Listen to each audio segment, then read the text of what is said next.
Testing, testing. All right, I saw there already been 25 people here. So while we're expecting some others to come in, we shall start now. So hey everyone, hope everyone is doing well. Settle down and maybe you can chat in your name and where you're coming from in the chat box. Show some thumbs up if you're ready to go. I guess okay? All right. Just a few house rule. Turn on your camera if you're comfortable, and mic must be mute all the times. And if you have a question along the way, type your question in the chat box and we'll have it attend at the end of the presentation. Thank you again for joining us this evening. My name is Amira and I'll be your host for tonight. So before we move forward, I'd like to introduce you to Future Lab. Maybe some of you familiar with us and maybe some are not. Who's ever heard of Future Lab? Raise your hand. I'd like to see who's ever heard of us? Anyone? Yeah, I see some thumbs up. Awesome. So, regardless, we are a social enterprise dedicated to fostering industry talents through career mentorship across Southeast Asia. And we are incredibly fortunate to partner up with Open Campus. Open Campus is a pioneer of L3 blockchain technology designed for education, and they are constructing the infrastructure to integrate education onto the blockchain. I mean, I don't even know like what is blockchain, what is Web3, but today is the day where we're going to learn about it. I'm going to share my next slide. Oops.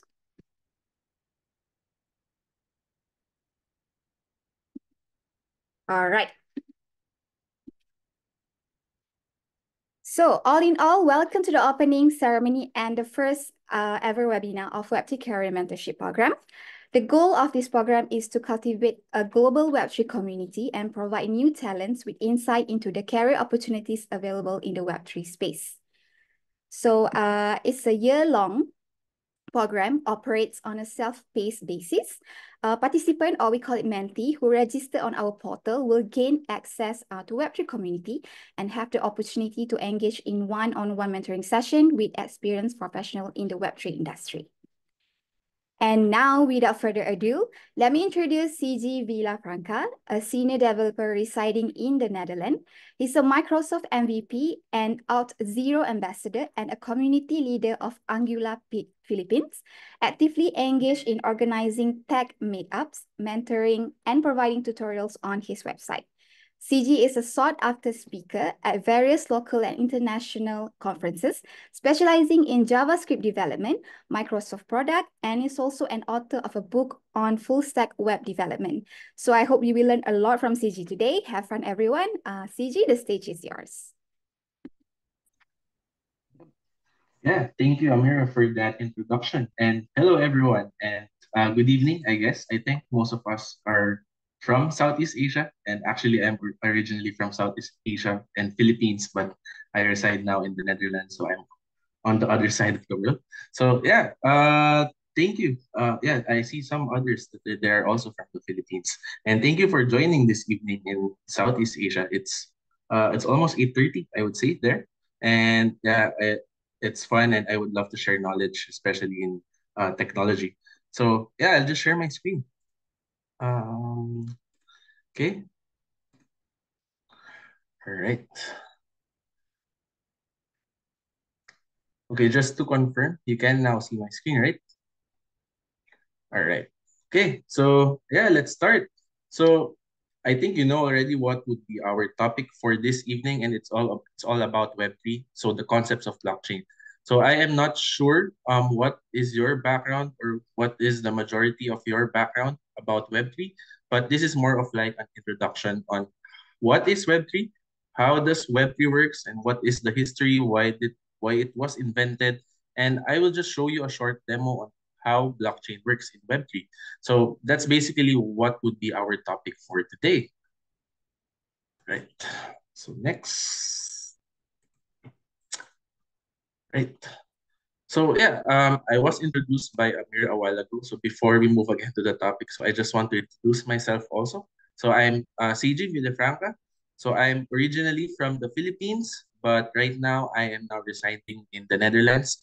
Why? Because of my work. So I'm already here for 2 years, and I am currently a senior developer in a telecommunications company here in the Netherlands. And yeah, what I do is I code, I teach people, and I basically speak in conferences and seminars and meetups just like this one. And yeah, as I have mentioned, I am a developer, so I write a lot of code, just like developers like you guys. Maybe there are a lot of developers right now here, and I really love to write code. Especially, I also love building stuff, and also I'm also a community lead and speaker as well. So back in the Philippines, um, maybe around 2018 or 2017, I started managing a community. It's named Angular Philippines. So I'm not sure if there are also web developers out here. So Angular is one of the popular frameworks from Google. So I am one of the community leads and one of the original founders of Angular Philippines. So still, even though I'm here in the Netherlands, I still love to manage communities. And other than that, I love to speak. And just like this one, I love to share knowledge with other people as well. And lastly, I'm also an author. I'm not focused on authoring about Web3, but I'm more focused on web development because I also did some web development with Web3. But I have already have one book, which is Spring Boot and Angular. So other than Web3, if you want to learn more about web development or full stack development, so you can have my book. It's entitled Spring Boot and Angular, and maybe by this end of the year, I will also release a new book, and it's all about MERN. So it's still about web development. So yeah, I also love writing stuff to share knowledge about people. So yeah, that's just about me. Okay. So yeah, I already told about myself, not enough about me. So let's go on to our major topic. So yeah, I have mentioned a while ago that we will be learning, or we will be discussing, or we will be deep diving on how Web3, or what is Web3. So I will just give you an idea on what are the things we need to learn, or what are the things we will learn today or tonight. So the first one is basically what is blockchain. So I know this, you will hear this a lot. You're hearing this a lot, especially if you're in the technology field. They're saying, oh yeah, blockchain is already a trend. Blockchain is like the future of technology. Is what the heck is blockchain, right? So we're gonna discuss about this one. The next is why use blockchain. So yeah, we already have Web 2 in the technology field. A lot of companies are using Web 2, but why other companies are using blockchain already, and why they're moving to blockchain? And lastly, I will have a short demo on how blockchain works. Yeah, we will talk about blockchain, but a lot of people, they will learn blockchain in a more visual manner. So I will show you like a visual representation on how this blockchain works in a practical manner, in a practical way, and how it stores data, and how it is secure, and how it is managing data in the cloud. Okay, so yeah, Web3 question mark. So guys, I want to talk with you. I want this to be interactive. So my question is, if I say Web3, what's the first word, or what are the words that comes into your mind when we say Web3? So yeah, you can chat actually. So I will see your messages. And yeah, what's your idea about Web3? If you're having a conversation and I told you, Web3, that's the future. So what's your idea about it?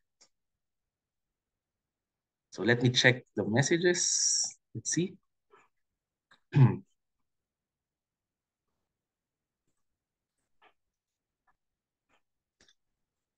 Right. So yeah, blockchain, crypto. Yeah, that's one. A new version of WWW. Yeah. So I see a lot that you're saying blockchain, crypto, yeah, NFT. So basically that's Web3. But crypto, it's just like part. So crypto is using the technology of blockchain. So smart contracts, that's correct. Yeah. Yeah. So basically, it's like we're falling into one word, right? It's blockchain or crypto. So that's basically what we are thinking of Web3. But other than that, Web3 is more, right? It's not just the blockchain or the crypto. It's the most popular word that we are thinking of, but there's more actually. So the first one is basically, it's not moving. Yeah, there. So NFT, so you're correct. So this is the non-fungible token. So this is actually one of the maybe the products or one of the things that are using this technology and augmented reality. So actually, it's also part of Web3.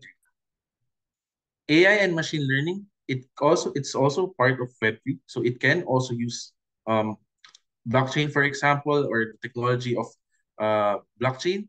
So it's also part.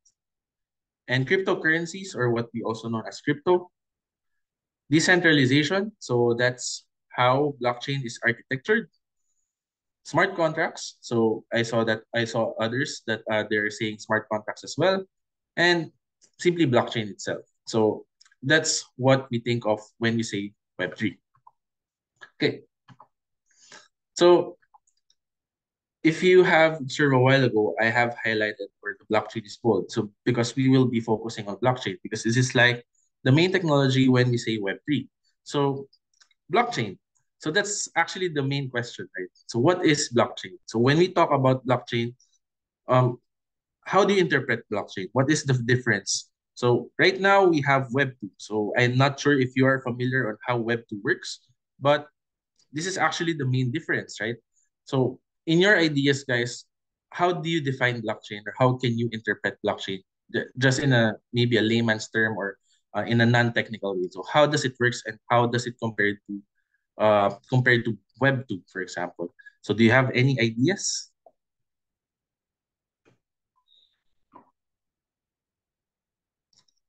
No idea, guys?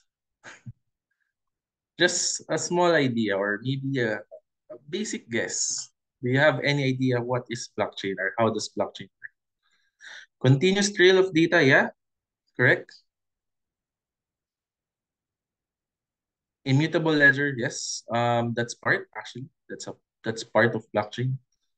Data storage that can be linked, correct. Yeah, it's like a trail of data, as what Sean said. So what else can you think of about blockchain? Do you have any other ideas?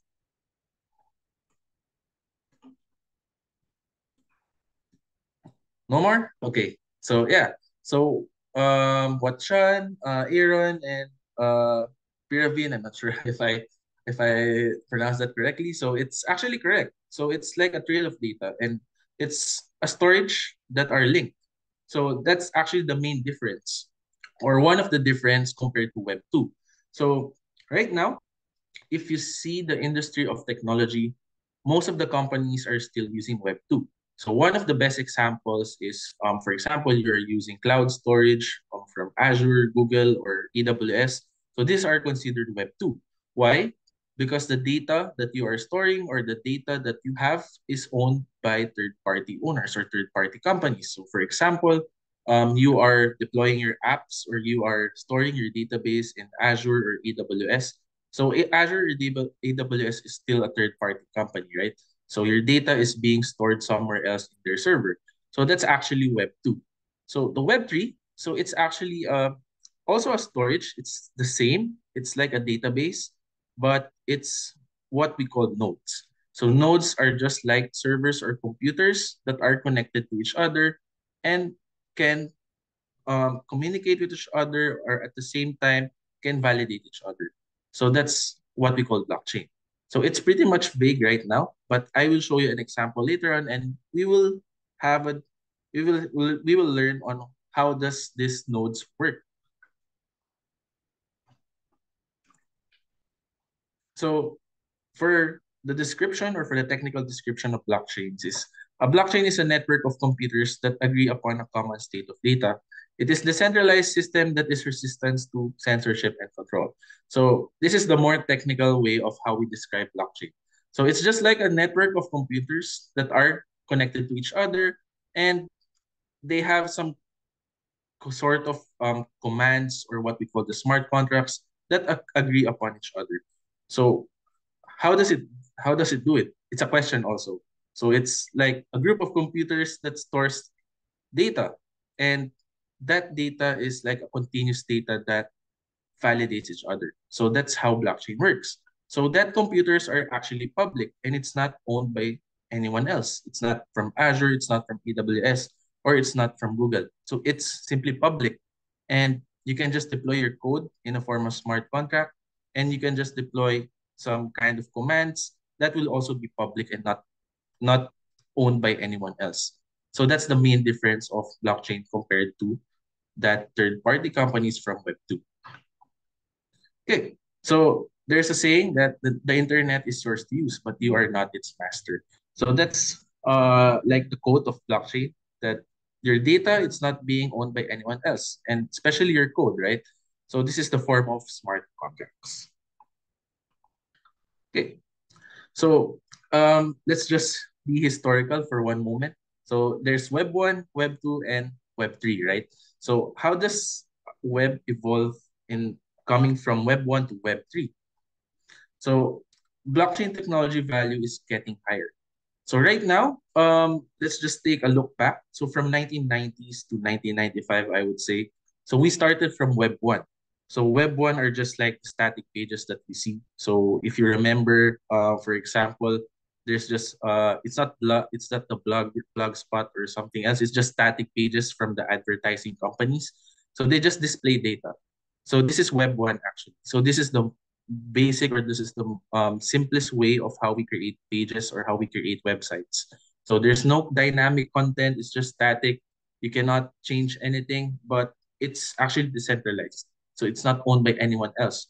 Some people, they have their own server and they just use FTP or file transfer protocol. So that's Web 1. And it's pretty much simple. It's just for displaying stuff. So that's around 1990s to 2000. And when when it came from 2000 or the late 2000, so Facebook was built or was developed already. So this is the form of Web 2. So Web 2, it's much more of like a dynamic content, and it's much more complex compared to Web 1.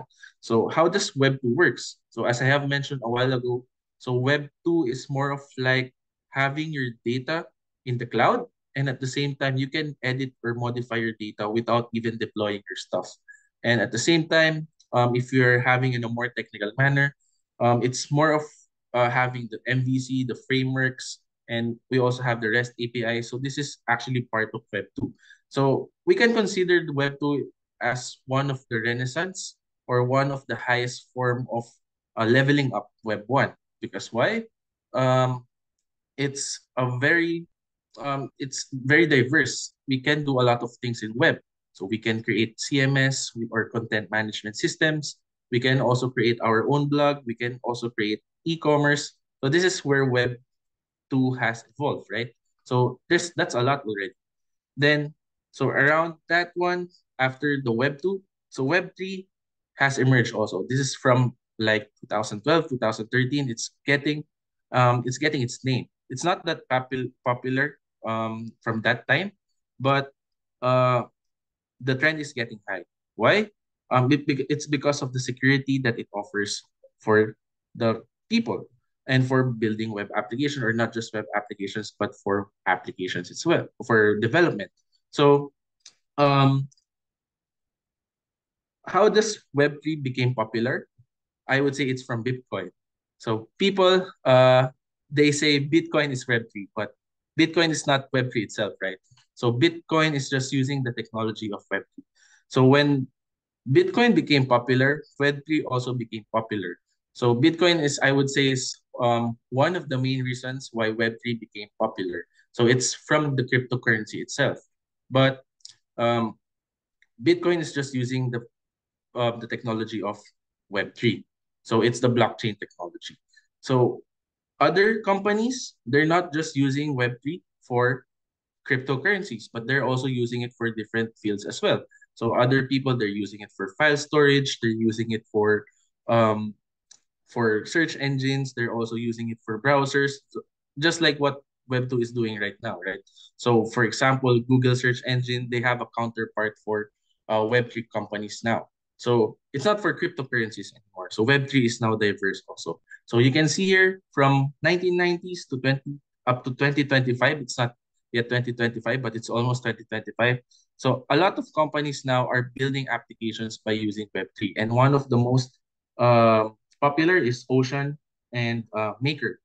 So these are example of Web3 companies. So as you can see, the trend of Web3 is getting higher. Okay, so companies adapting Web3 on different industries. So these are just some of the companies that are adapting to Web3. So this is actually the counterpart. So if you are interested on what are the companies and what are their counterparts, so I displayed it here. And I think I also placed the reference where you can find this article. But for example, in Web2, so it's Amazon or AWS and Dropbox for file storage. So they have already a counterpart company for Web3. So it's named SIA, Filecoin, and Arweave. So it's also for file storage purposes. And Web2, for example, the Snowflake or Google search engine, it also has a counterpart. So for Web3, that's Ocean, Erasure, and Streamer. And for hosting and for domain providers, so it's GoDaddy or ICANN. And for Web3, ENS and Handshake. So there are also the counterpart of Web2 companies like GoDaddy. And for streaming services like Spotify, Medium for blogging, and for Upwork, something like for job offerings. So we have already Brain Trust, Mirror, and Audius for Web3. So as you can see, it's not just for cryptocurrencies anymore, right? So there are a lot of companies who are adapting Web3 or the technology of blockchain in different fields as well. So it's really feasible to develop applications not just for cryptocurrencies. Okay, so yeah, let's have a look. So this is the example, or this is always the things that we hear when we say about blockchain technology. So we hear about decentralized and distributed. So in this picture, so how can you define decentralized or distributed? So when you say blockchain, it's actually always related to decentralized or distributed, right? So how do you define decentralized or distributed? So do you have any idea, guys? Just based on this picture, so how can you define these two words?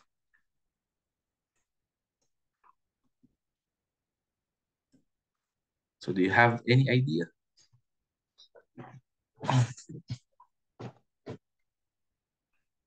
Yeah, internets, yeah, can be.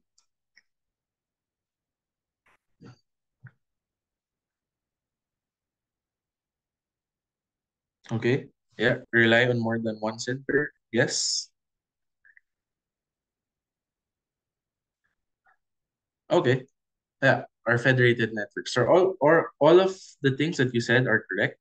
So yeah, this is just a comparison of how Web 2 and Web 3 works, right?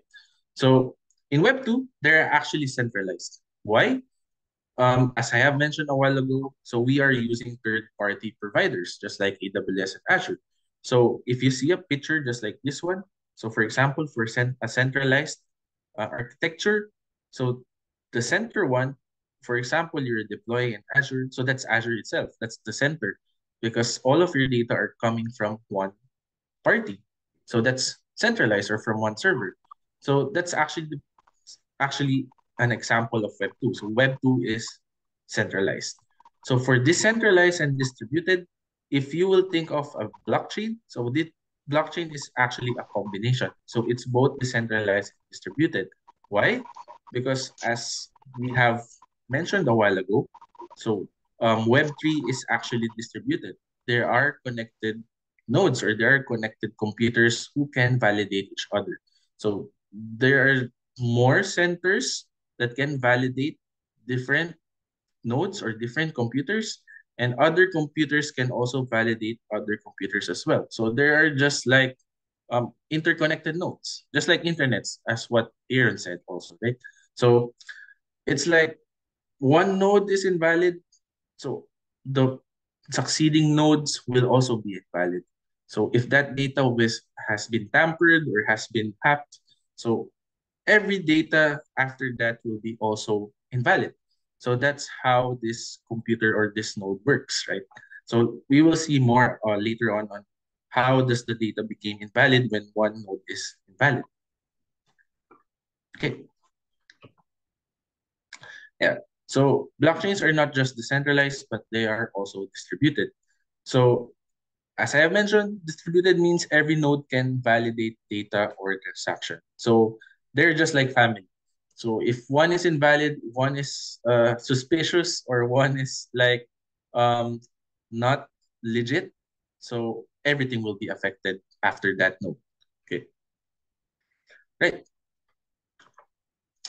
So centralized versus distributed, actually I've explained it already, but this is more of a visual presentation way of how we picture centralized versus distributed. So for a centralized, so there's just one server or database. Well, if you're creating or if you're deploying or if you're creating your infrastructure, we can say it's redundant or we have redundancy regions, but still that's centralized. It's still owned by a third-party provider. So we can have some server in Europe, we can have some server in Southeast Asia, but still, that's owned by a third-party provider. It's still centralized, and the clients or the front end, it's consuming all of the data from one provider. So this is Web 2 actually. So all of the peers, they are being validated by one centralized server or one centralized source. Okay. For the next one, so this is distributed. So there's a major difference here, right? So there is no centralized server or there is no centralized source. So it's like every computers or every nodes that you can see, they have their own copy of their data. And that data can validate each other one as well. So there's no ownership and every node has a copy. And if one node has a mistake or if it's tampered or hacked from by an attacker or by a hacker, so it's not valid. So it will be considered invalid and all of the nodes will be affected. And it will determine that specific node is hacked or tampered. So that's how this distributed is working. So yeah, I have a question from Amira. What is Node? So Node is just like a computer. So it's more of like a server, a public server, or your computer, for example. So it's being owned by, not really being owned by anyone else, but it's inside the blockchain. So it's more of a public server that is not being owned. So that's how Node is defined. Okay. So yeah, I said a lot. So I'm not sure what are you imagining, and is it really difficult? Is it that complicated? And why do we need to go to blockchain? I think that's really complex, right?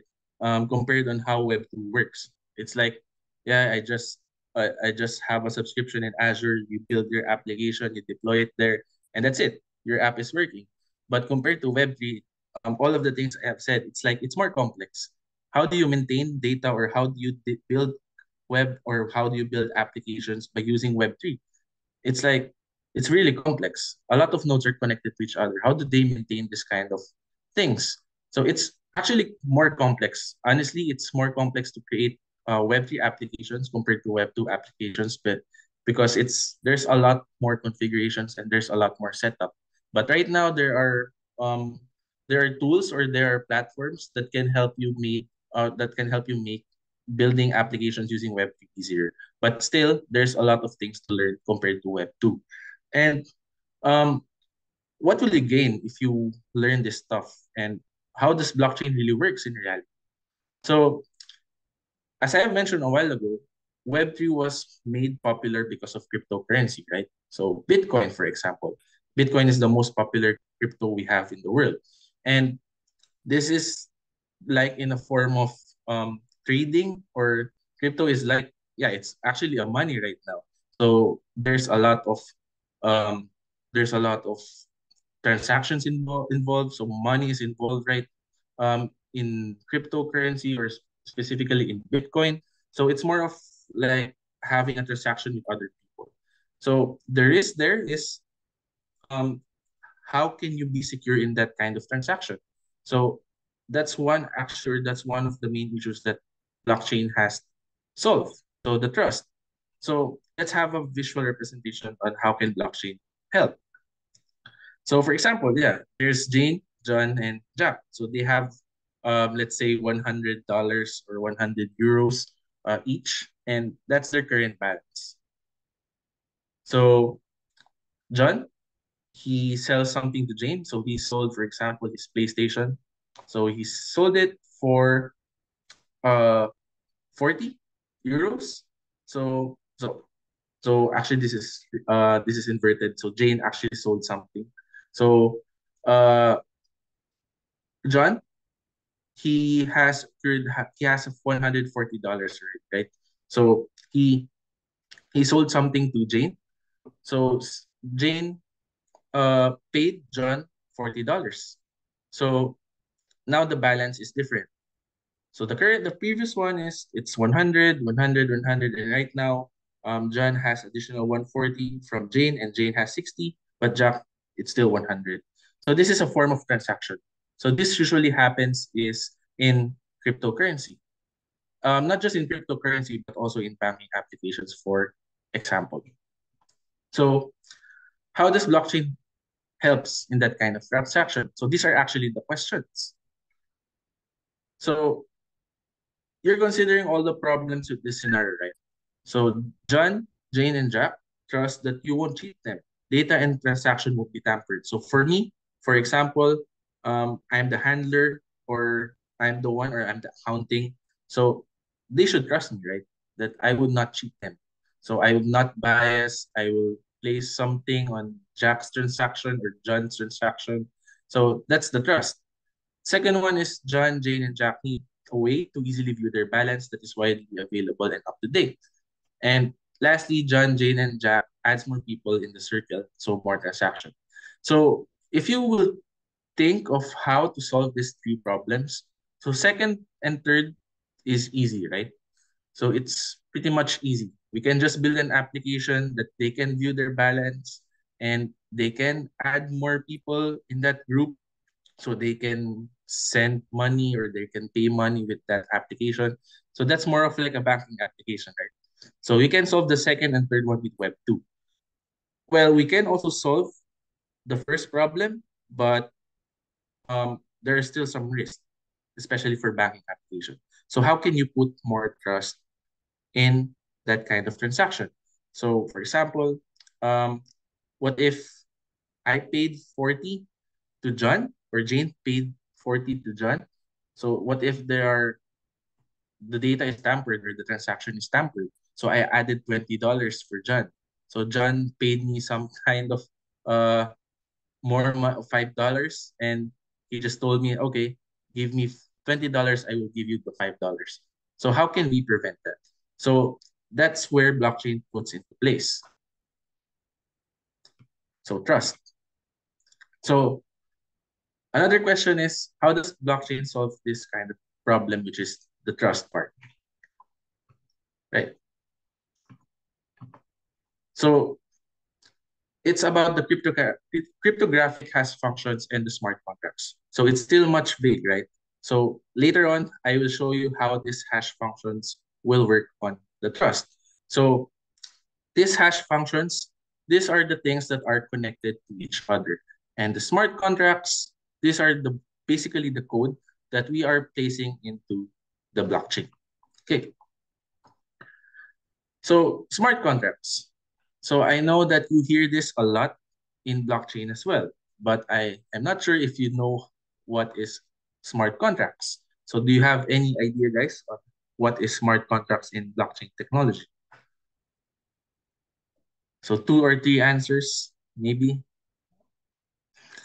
The description is actually here, but based on your understanding. So do you know what or smart contracts rather is? Yes, like an agreement. Yeah. Okay. Any more from the participants? What is smart contract?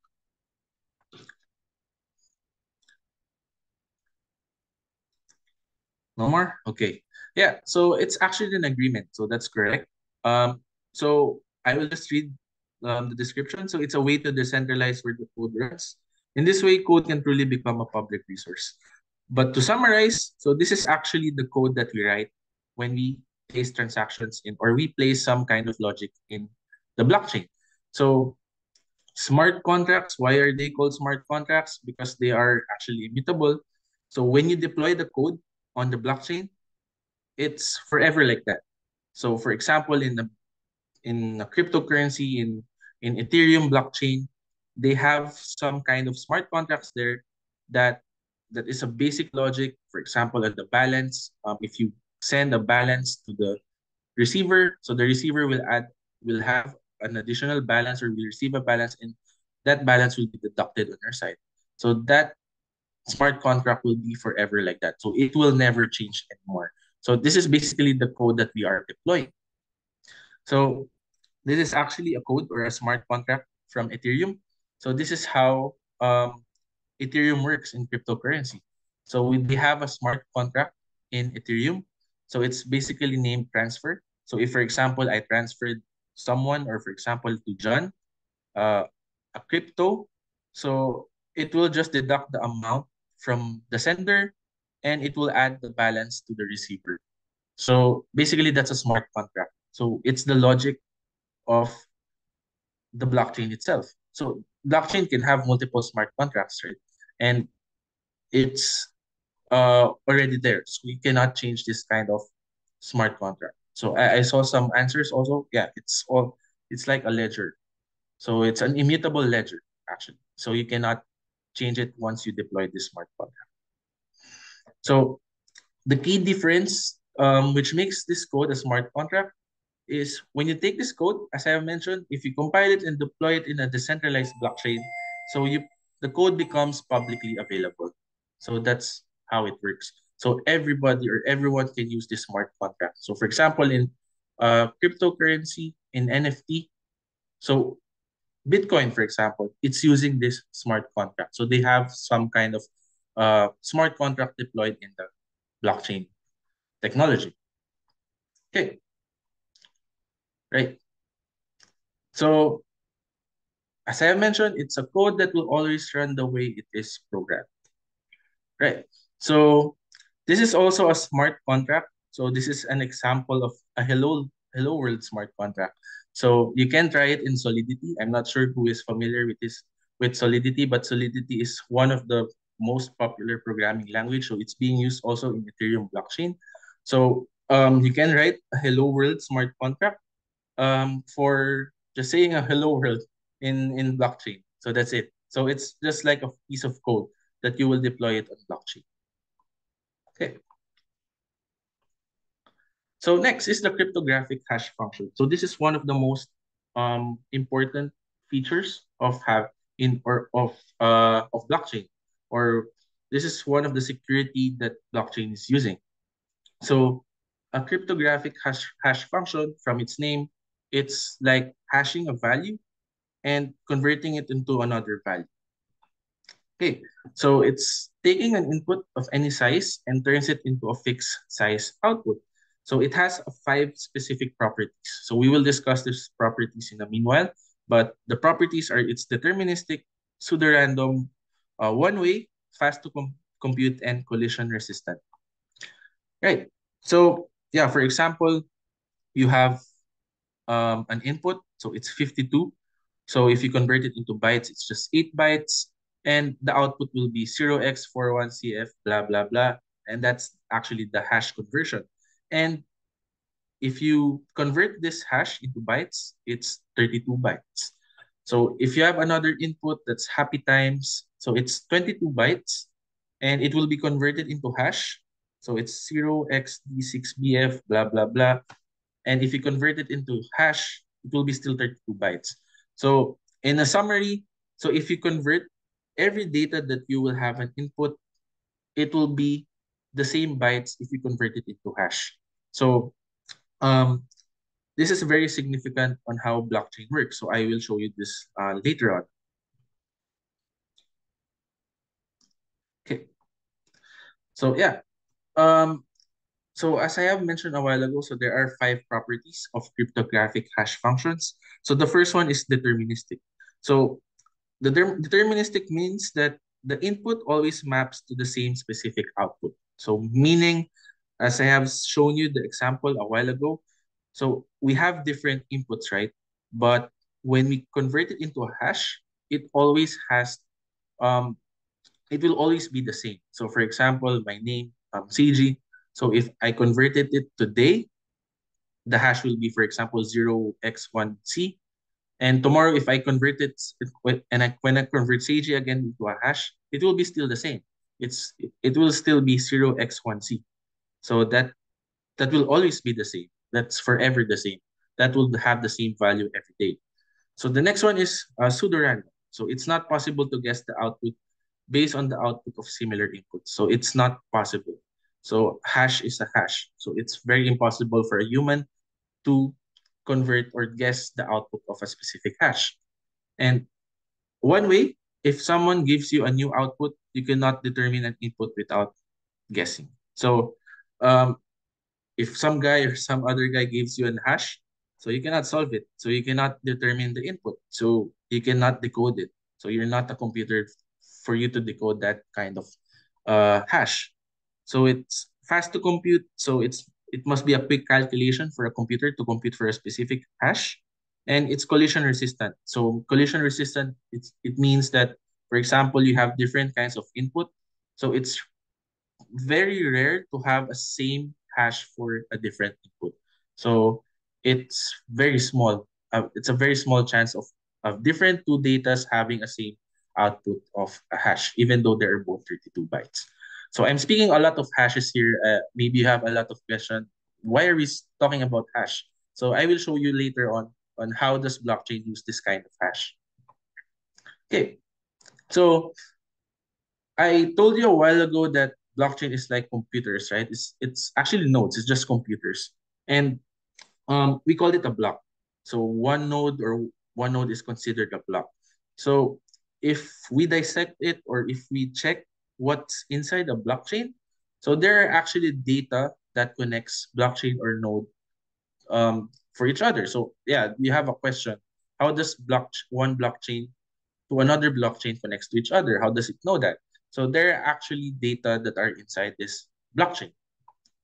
So the first one is the index. The index is basically, for example, in an array, right? So if you create a blockchain, so that's like the number or how the count. So for example, there's a second blockchain that is created.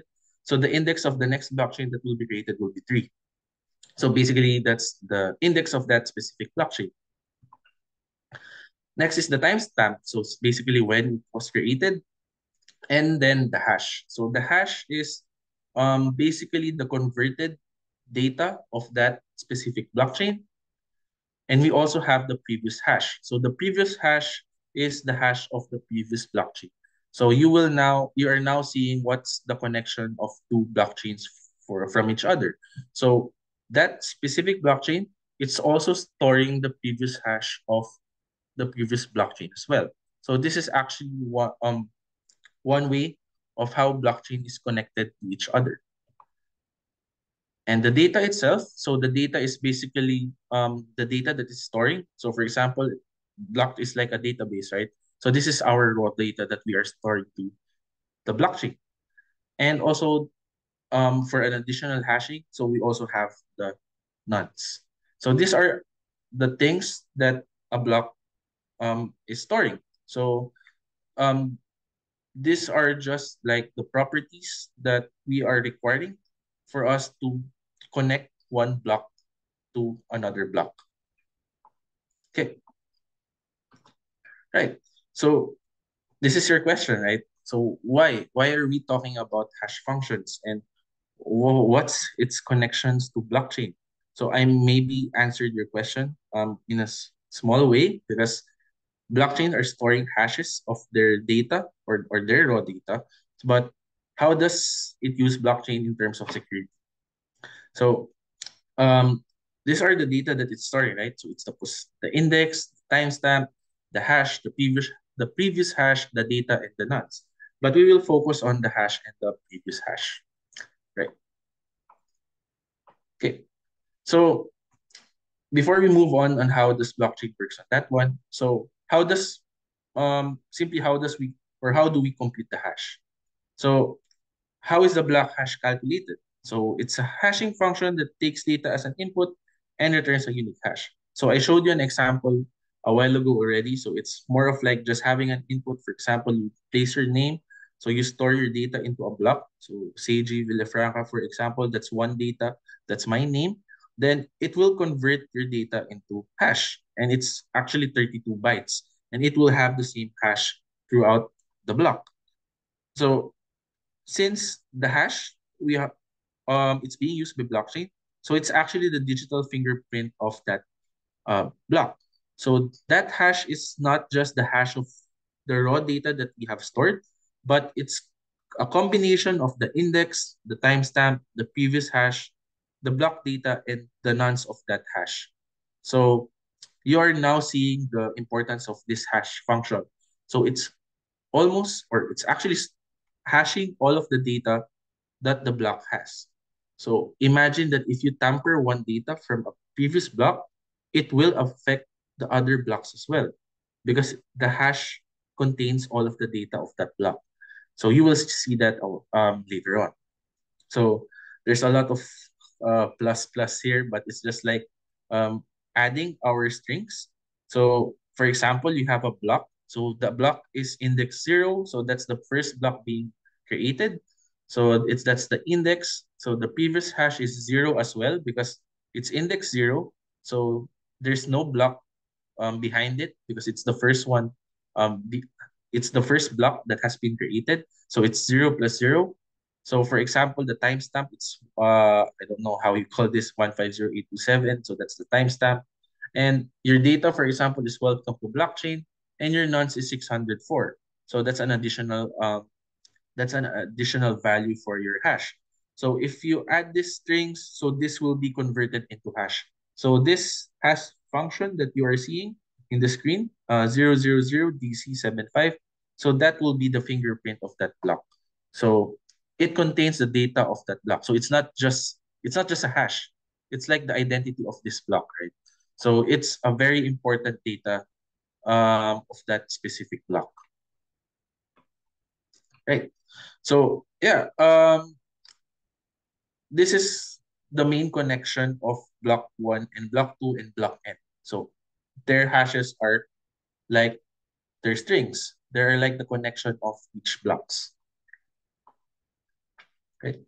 So yeah, this hashes, how does it offer security? So how can hash protect blockchains, right? So that's the question also. So we know that blockchain is using hash functions. It's just hashing all of the data, so it's like the identity of one block.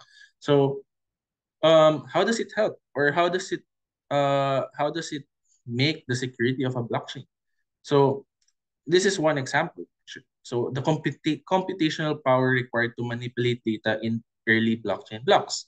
So let's say the Bitcoin Genesis block hash is 0000 and so on 19366. So this is a specific block of a Bitcoin. So imagine that this is just one block of a Bitcoin cryptocurrency, or in the blockchain of Bitcoin. So this is just one hash. So this represents one block. So let's say I'm a hacker. I want to manipulate a piece of data, right? I want to produce a new brand of hash for the same block because for mining, for example, I want to create a new block that has a valid hash. So what I will just do is I will manipulate the hash of one block. So I will say, okay, I will have EB3, E5DF, something like that. So I will manipulate this. I will change the hash of that specific block. So what will happen? So block 3, it will be invalid already. So for example, I'm manipulating block 3. So I changed the first hash, or the hash of block 3, from its previous value, which is 000, to E53, E5D. So it will be invalid already. Why? Because first, the hash, or the original hash of block 3, it's containing the previous hash of block 2. So if I change the hash of block 3, we can easily identify that it's invalid already because it's not containing the right data. anymore. So it's not the right hash because it's containing the previous hash. Next is maybe the nonce. It's not also correct. So it's not equating to the same data that we have or that we have hashed. So that's how the hash helps the security of blockchain as well. So another thing is um, for block tree, for example, it's invalid. So the format or the proof of work, so we call it the proof of work. So before you have a valid block for a blockchain, so it should have a correct pattern. So for example, in Bitcoin, you should have a preceding 10 zeros. So you should have first zeros on your hash. But E5 it doesn't have first 10 zeros on its hash. So that's also invalid already. So you cannot just put any hash on a specific blockchain. So that's how hash protects this blockchain, right? Okay. So yeah, that's how blockchain works and how the security of blockchain works. So I will show you later on a visual example if we change something on a specific blockchain. Right. So here are some of the development tools. So I don't want you to absorb this, guys. Maybe you're not familiar in all of the development tools that we are using for blockchain. But in a blockchain development or in a blockchain technology, so in order for you to build applications, there are several layers that you need to consider. So the first one is the network layer. So network layer, this simply means what is the blockchain that you will be using, or where will you connect into a blockchain. So there are a lot of blockchains right now, right? And one of the most popular blockchains is Ethereum. And there are other blockchains like Polygon, Arbitrum, Avalanche, Starknet, and more. So that's the first step actually. So choose a network layer that uh, you can deploy your smart contracts, or network layer that you will build your application. And the next one is the blockchain interaction layer. So um, the the first option for having an interaction layer is creating your self-hosted nodes.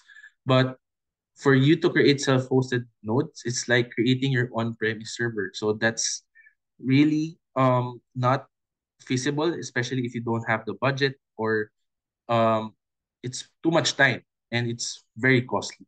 So that's one option. But the second option is to use other platforms or use other tools such as Alchemy. So Alchemy is one of the most popular interaction layer that you can use. So they are now providing APIs, monitoring tools, NFT API for you to connect to the blockchain itself. So that's the one layer that we need. And the next one is the presentation layer and the the or what we call this decentralized applications. So presentation layer is basically your front end. So if you want to present your application, so if you want to use React Native, for example, so there are a lot of libraries that are available right now. For example, Web3 or Alchemy Web3. And they're offering developer environments like Hardhat or Truffle. So these are just some of the presentation layers that you can use. So this is more of the front end part already. So if you have already configured your nodes, or you have already configured your Alchemy, your interaction layer, so you can already consume the data from the presentation layer.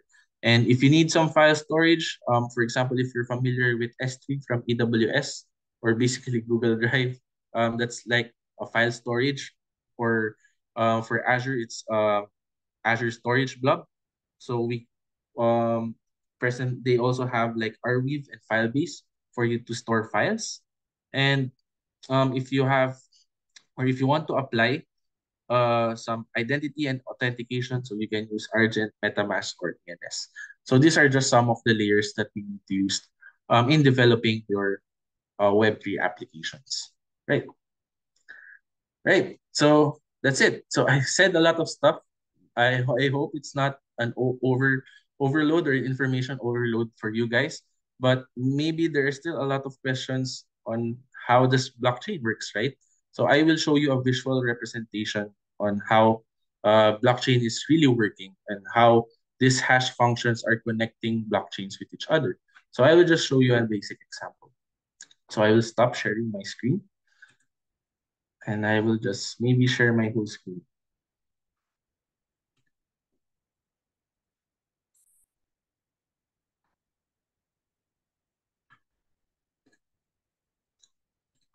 Okay. So give me 1 minute. I will just run the application.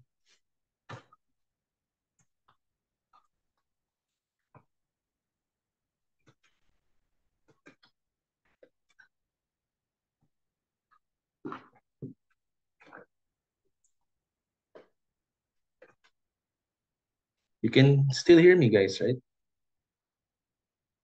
Yeah. My laptop went crazy. I don't know why. So it hanged. Let me check.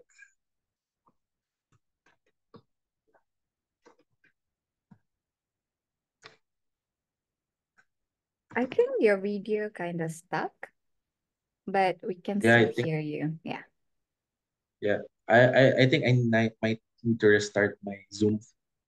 Yeah, give me 2 minutes, guys. My laptop went crazy.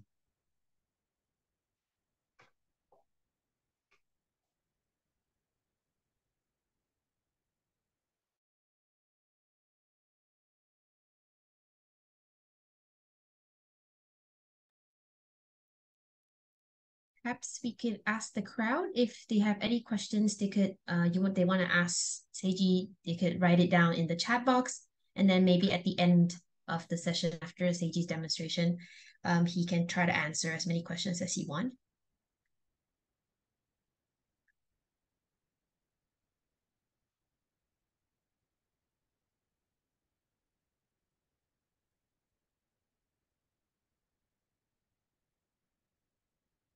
So yeah, everyone feel free to write down any questions you have. For Seiji, he's just going to take a minute to get ready for a little demo for us. I think there's some sort of technical issue, but he'll be right back. If you have any questions you kind of want to ask about to Seiji about his presentation or blockchain or hash, feel free to drop it on into the chat box in this group chat, and then when he's back, when he returns, he can try to answer as much as possible. And also in the meantime, in the chat box, I dropped a Google form for feedback. So I appreciate if you guys can fill it in so we can move forward. We can get better in the next webinar.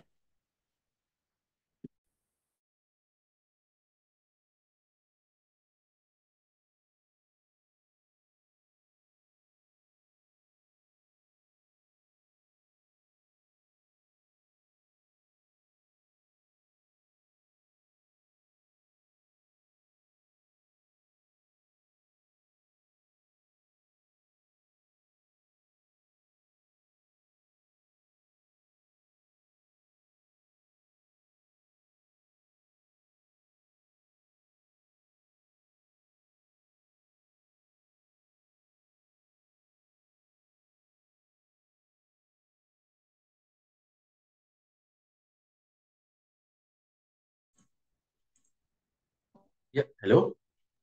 All right, you're back. Yeah. Sorry about that. No worries. My laptop went crazy because I was running a lot of apps. There's a lot of apps in my background. So I will just run the local, then I will share my screen. I will run the demo. Okay. Right. There you go. And I'll share my screen. All right. Okay. Yeah. My screen is visible now, right? Yes. All right. Okay. Yeah. So yeah, a while ago I was saying that maybe there's still a lot of questions in your head. I spoke a lot of stuff. I had some kind of technical descriptions. Maybe it's still vague for you. How does this hash functions thingy works, and how does blockchain really works? So this is actually a visual representation. Maybe you will have more of a grasp on how does blockchain works. So this demo, this is not from me. So this is one of maybe I would say the best YouTubers or tutorials from how a blockchain works. So this is from Anders Brownworth. You can check his tutorials out. It's not just from YouTube. So he created this sample app. I also have my own app. It's for demo purposes, but it's more of like a visual representation of nodes or computers. So yeah, in this demo, so I will first show you how this hash works, and um, incrementing. So we will have one block, then we will have the blockchain, then we will have distributed chains in a visual representation way. So yeah, I'm speaking about hash a while ago. So this is the cryptographic hash function. So we're using SHA-256. So this is just hashing a simple data, right? So for example, I would just say hello world. So you can see that our hash is changing. So this means that it's just hashing our data. So there is just like an output. It's more of like not really an encryption, but more of a hash. So it's just like random words based on the computation.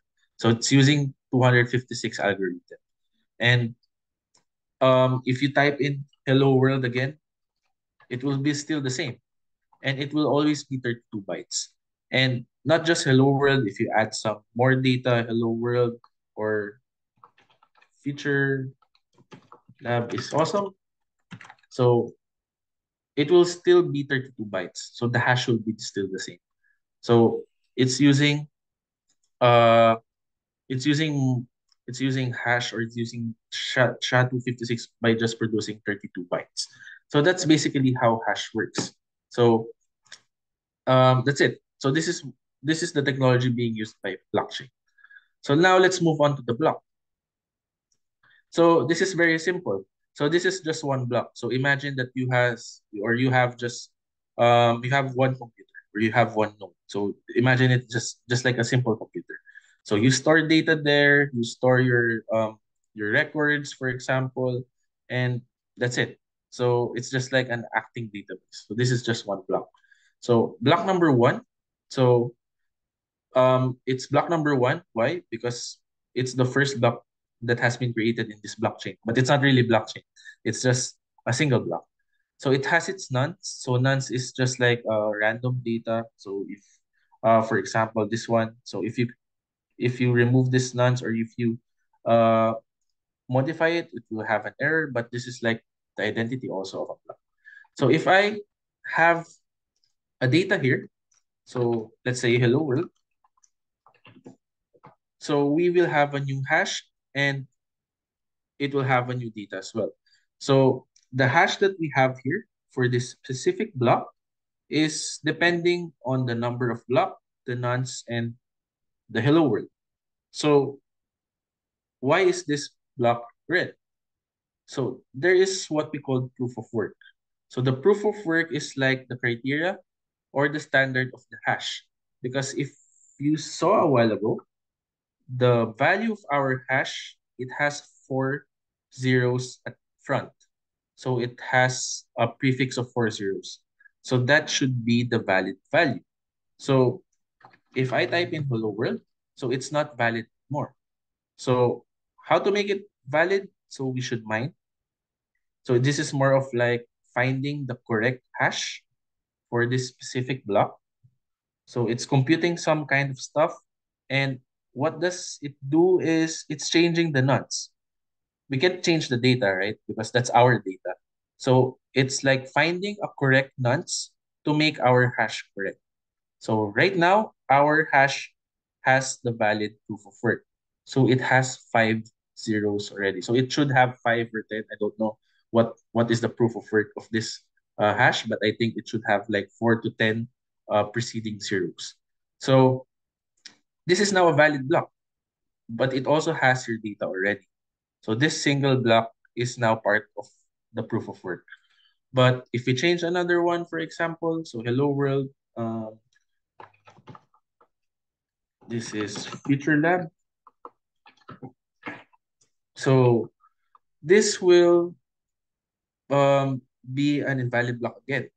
Why? Because we changed the data again. So if we want our block to be valid, so we should mine again and compute and have the valid data. So it's much faster Why? Because of the value of nuns. It's much more smaller. So based on the computation, the mining part, it found a valid nonce in a smaller value. So that's why it's much more faster in producing the valid nonce. So that's the simple mechanism of a block, right? So let's apply it into a blockchain, for example. So we can actually tamper the data of a single block. So that's very easy, right? Because we just mine one block. But what if we can put it into a blockchain? Okay, so blockchain is now a connection of blocks. So it's not just one computer. It can be two or more computers, 2,000s, 100,000s, or more. So in this blockchain, we have 5 computers. So this is the first block that has been created because this is block number 1, then block number 2, 3, 4, and so on. So we know that these blocks are connected to each other. So why? You can see in this block that the previous hash or the block or the hash function or the hash value of block 1 is being stored also on this block. So you can see here that this is the hash of this block. So from that idea or from that data, you know that this block is connected to block 1 and it's interconnected to each other, right? So block 3 is connected to block 2 as well as block 4 is connected to block 3. So all of the hashes of the previous blocks are being stored in a specific block. So yeah, for example, we add some data on block 5. Okay, so hello world. So maybe I'm a hacker or I want to tamper some data. So what happens is this block is now invalid. So why? Because the hash will change. Because you change one property or one meta property inside the block. So the block 5, 56265 plus hello world plus the previous hash plus the hash or plus the previous hash will will now um will now have a different value. So that's already invalid, right? So what we can do is now it's mine. So that's now a valid data. But this is the end of the block, right? What if we change something in the middle? So for example, we change this one. Okay, so let's try to mine.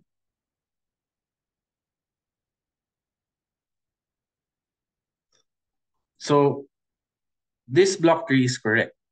Why? Because it's part of the proof of work. So the hash is 0, 0, 0. That's correct. But can you notice anything on the blockchain? You can see that all of the succeeding blocks are now invalid. So even though you have mined a valid block or a valid hash for that specific block, it doesn't mean that your block is still valid. So that's the problem with tampering a data in the blockchain. So that's not valid anymore. So we know that this blockchain is suspicious. It's not valid. So the data is tampered. So we change something on the data. So it's not the correct data anymore.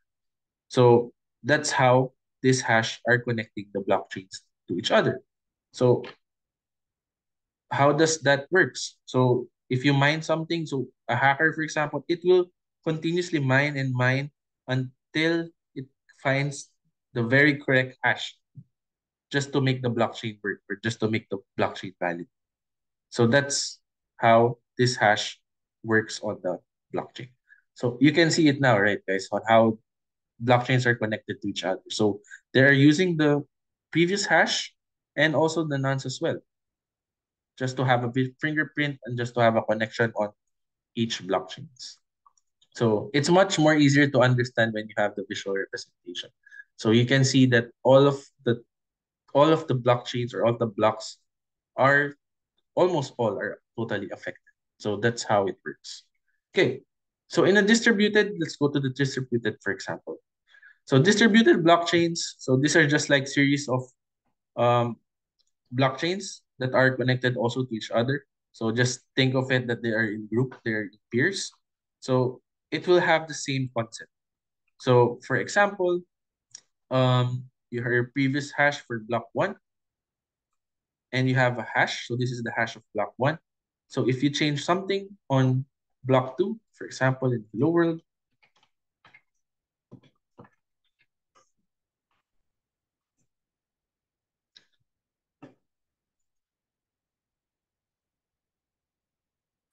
it will be still the same. So the only difference here is there are a lot more nodes or there are a lot more nodes or computers that are involved in a distributed. So this is a very basic example, but in the real world, there's a lot of nodes or computers that are involved in one blockchain. So for this example, it's just 3. But if you tampered one in a distributed, maybe hundred thousands or millions can be affected. So maybe that's it. That will cause a lot of disruptions for the hacker. So it's not that easy for you to control the blockchain or to manipulate the blockchain itself. Right. So last example is for the tokens, right? So this is more of like a very realistic example. A while ago, it's just one data. But right now, it's more of the transaction. So this is my example a while ago. So for example, we have transactions, $25 from Darcy to Bingley, or $4 from Elizabeth to Jane. So this is the valid transactions, right? So this is like more of like a database representation. So every block has a transaction. So if you tamper one value here, for example, okay, I want to get the $48 from King. I don't want Ash to get it. I want my name here. So you cannot tamper that anymore. Why? It's already there. So it's part of the hash. So the tax or the transactions here are included in the hash value.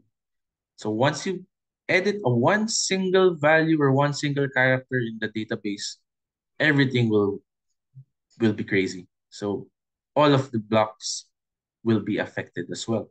So they are now detecting that something's wrong here in this transactions. So if you mine here, so if you mine this part, so it will take a lot because we're not sure. This is just 5 blocks, but it's taking a while already. So if you mine the correct hash, so it will be correct. But if you mine another one, so this will be correct, but this will not be correct. So that's a serious number of minings, right? So it will be very difficult. So they have a competition for this one actually. If some hacker um, attempts to hack a blockchain, it's like it will take millions of years for them just to mine the correct values. Because blockchains, there are a lot of nodes. There are a lot of nodes involved here. So yeah, that's the basic visual representation of how blockchain works. Right? So okay, I hope you understand it more based on my presentation. And yeah, you can actually discover more about blockchain by watching Anders or some I recommend him and some other blockchain university. So I will share you also with the last part of my presentation. So I will share my screen again.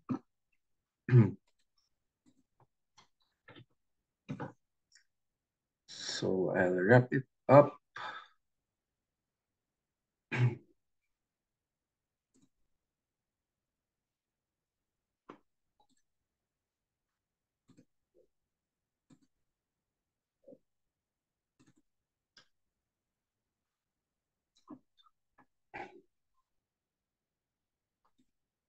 Okay, so I'll just share you one slide. Maybe I can share my slides also to the participants because I have some references here that can be useful for you guys. Share my screen. Okay. All right. Yeah, there. So let me present. No, I'm just gonna use this one. Maybe it will start from the beginning. So yeah, that's my presentation. And if you want to learn more about Web3, so I include one resource here. It's very useful actually. So it's Alchemy University. So if you want to learn more, so it's for my presentation, it's just an introduction But if you want to deep dive more on the technical part, if you want to build your own application, so you can go to Alchemy University. So they have a lot of um, tutorials and documentations on how Web3 works, specifically blockchain.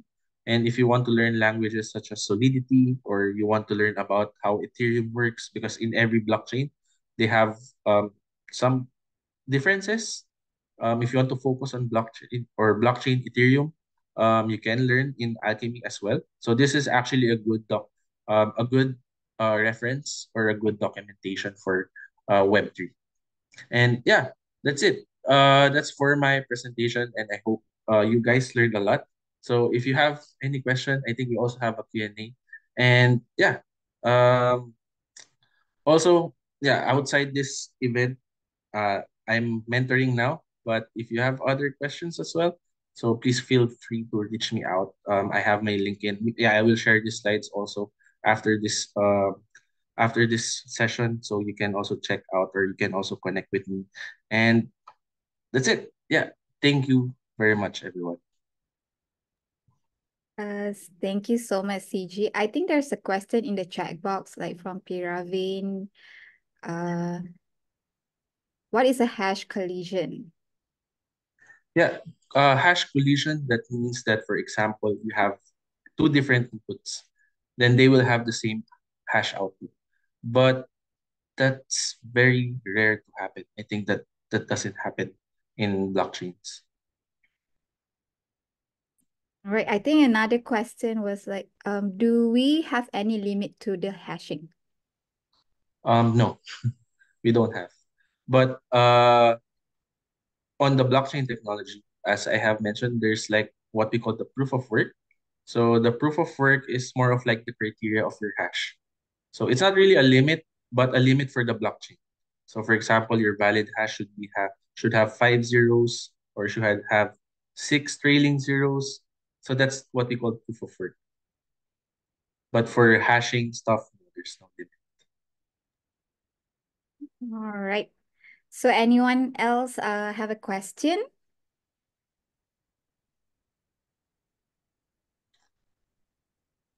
You can chat, or you can unmute yourself and you can ask the question to CG. I mean, like for me, I have my own question. Yeah. Oh yeah, I heard someone. Sorry, can I view the previous slide again, because I didn't recall because I may want to contain the mentor. Thank you. Can I have the previous slide again? Sorry, what's that again? may I have the previous slide again? I may contact you for some mentorship.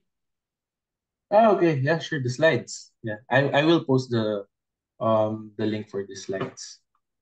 Okay. Yeah. This is actually public, so feel free to check out my slides. Okay. Okay. Yeah, this one. Then I will paste it on the chat. Okay. Thank Yeah. you. Yep, there. Let me know if you can't access it. All right, before we move forward, I mean, like this is the last question probably. So like, for me, I was wondering like, is it Web3 more safer than the current web that we are using? Yeah, that's a very good question, Amira. So it's actually a debate. So they say, well, nothing is perfect, right? So they say Web 2 is still much more secure than Web 3. Why? There are actually security risks, if you will know, in Web 3. So it's still, you're using accounts. So it can be still vulnerable to phishing, but it depends on your responsibility. And there's what we call 51% attack. So you can read more about that. But 51% attack means that a hacker can control the blockchain. So the power of the blockchain is like, for a blockchain to work, it's like 50% of the nodes must agree upon each other. But for example, a hacker has the power of 51% or more, so it can control all of the blockchain.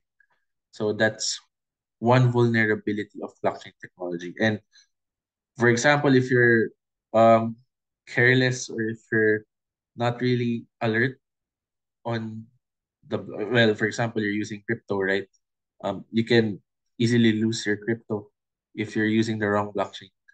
And other stuff like common vulnerability, security risk. So it's still present in blockchain. So I would not say that it's much safer than Web 2, but it has its own advantages also.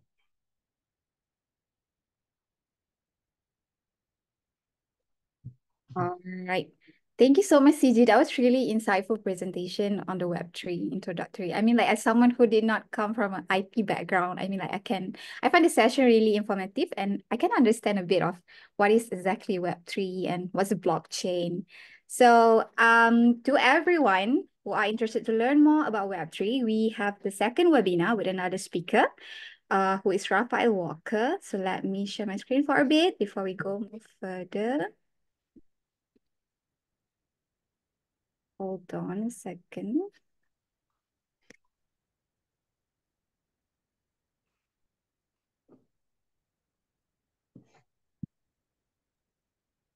Hey G, I think there's one quick question from Aine. She was wondering if you could share a little bit about your journey when you first started this career of yours. Oh, okay. Yeah. Where will I start? My journey? Yeah, I'm actually originally from the Philippines. So, yeah, I started as a web developer.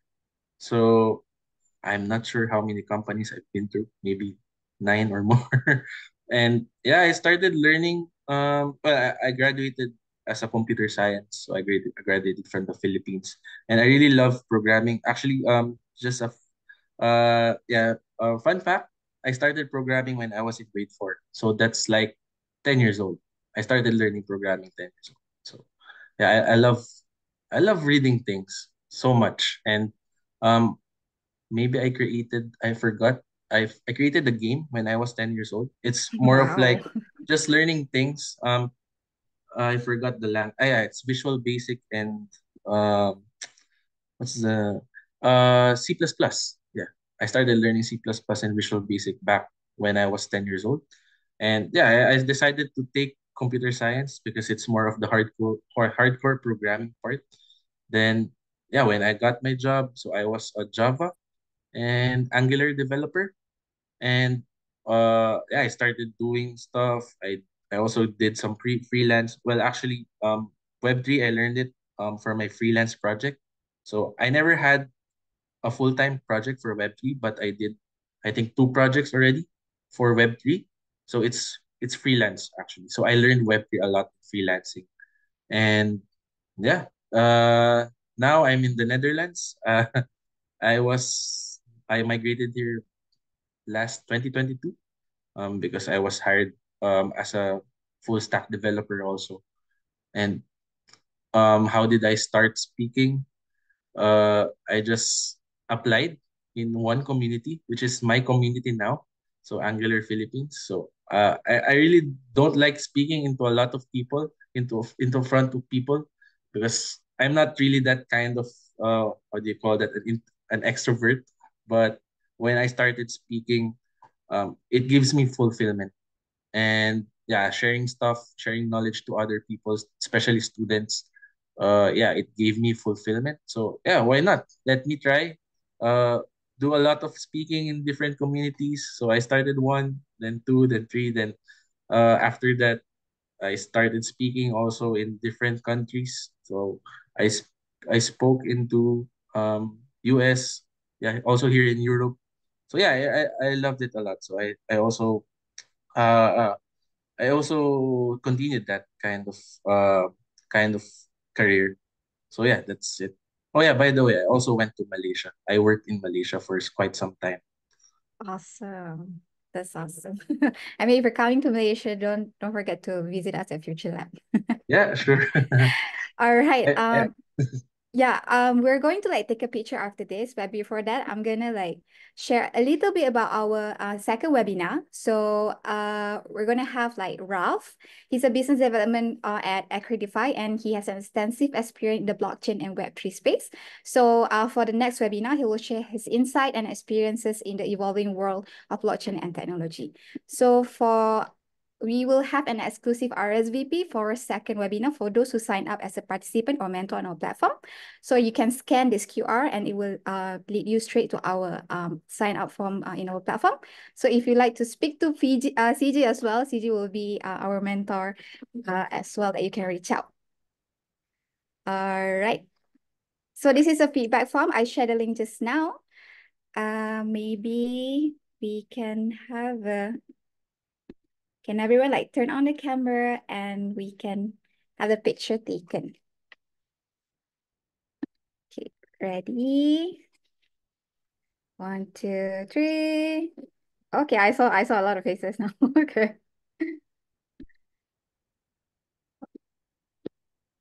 1, 2, 3. Okay, next. 2, 3. All right. Thank you so much, everyone, for joining us. And if you have any question, you can reach us out. I'll share the link of CG presentation in our chat, but we're also going to send out post email tomorrow. So if anything, you can just reach out to us or CG. Thank you so much, everyone. I hope everyone learned a lot today. I will see you at the next webinar. Thank you, everyone, for Bye-bye. Thank you, Bye. CG. Thanks, Yep, CG. Have a thank good night, you. everyone. Good night, everyone.